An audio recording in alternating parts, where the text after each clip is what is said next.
The Barid was the state-run courier service of the Umayyad and later Abbasid Caliphates, a major institution in the early Islamic state. The Barid was not only responsible for the overland delivery of official correspondence throughout the empire, but it additionally functioned as a domestic intelligence agency, which informed the caliphs on events in the provinces and the activities of government officials. Etymology. The etymology of the Arabic word barid has been described by historian Richard N. Fry as unclear. A Babylonian origin has been suggested by late 19th century scholars who offered the following disputed explanation: Barid equals Babel, barīdu equals courier, and fast horse. It has also been proposed that, since the Barid institution appears to have been adopted from the courier systems previously maintained by both the Byzantines and Persian Sassanids, the word Barid could be derived from the late Latin verdus of the Persian barīd. History. The Muslim Barid was apparently based upon the courier organizations of the predecessors, the Byzantines and Sassanids. Postal systems had been present in the Middle East throughout antiquity, with several pre-Islamic states having operated their own services. A local tradition of obliging the population living next to roads to carry the luggage of passing soldiers and officials, or of having the entire population contribute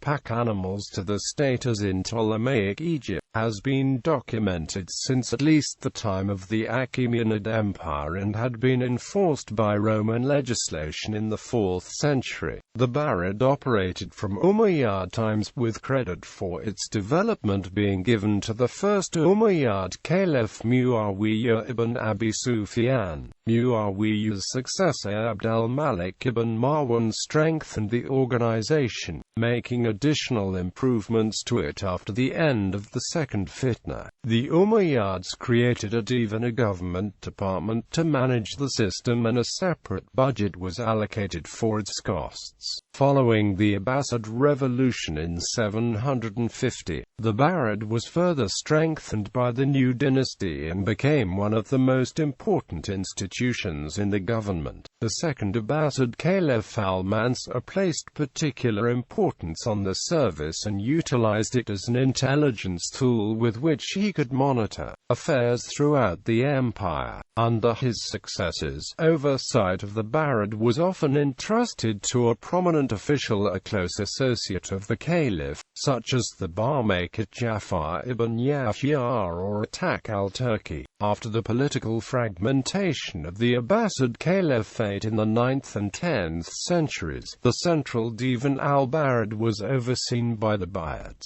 but the organization seems to have declined during this period. The service was eventually abolished by the Seljuk Sultan Alparslan, who considered its capacity for intelligence gathering to have been diminished. Some other Muslim states, such as the Samanids of Transoxiana, maintained their own Barid systems at various times, and in the 13th century a new Barid was created in Egypt and the Levant by the Mamluk Sultan Baybars. Functions, correspondence and travel. The Barid provided the caliphs with the ability to communicate with their officials in the various regions under their authority. Its messengers were capable of delivering missives throughout the empire with great efficiency, with reported travel speeds as fast as almost 100 miles per day. The Barid was not a mail service, and did not normally carry private letters sent by individuals, rather it usually only carried correspondence, such as official reports and decrees between government agents. To facilitate the swift delivery of its messages, the Barid maintained an extensive network of relay stations, which housed fresh mounts, lodging and other resources for its couriers. The average distance between each Barid station was, at least in theory, 2 to 4 farsakhs, according to the 9th century geographer Ibn Khaldun.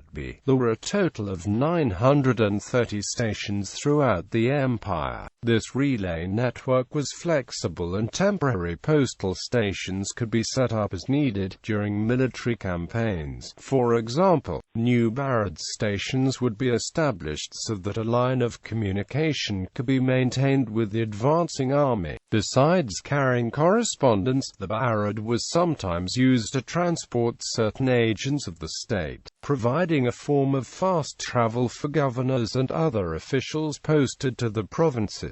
The Abbasid Caliph al-Hadi, for example, used the barīd service to make the journey from Jurjan to the capital Baghdad after he had received news of his father's death. Use of barīd resources was tightly controlled, however, and special authorization was required for other government agents to use them to answer provisions. Surveillance. In addition to its role as a courier service, the barīd operated as an intelligence network within the Islamic State. The postmasters of each district effectively doubled as informants for the central government, and regularly submitted reports to the capital of the state of the respective localities. Any events of significance, such as local trial proceedings, fluctuations in prices of essential commodities, or even unusual weather activity, would be written about and sent to the director of the central divan, who would summarize the information and present it to the caliph. Besides the affairs of the provinces in general, barīd agents also monitored the conduct of other government officials. Postmasters were to look out for any instances of misconduct or incompetence and inform the caliph of any such behavior. They also reported on the acts and decrees of the local governor and judge, as well as the balance of the treasury. This information enabled the caliph to stay appraised of the performance of his agents, and to dismiss any who had become corrupt or rebellious.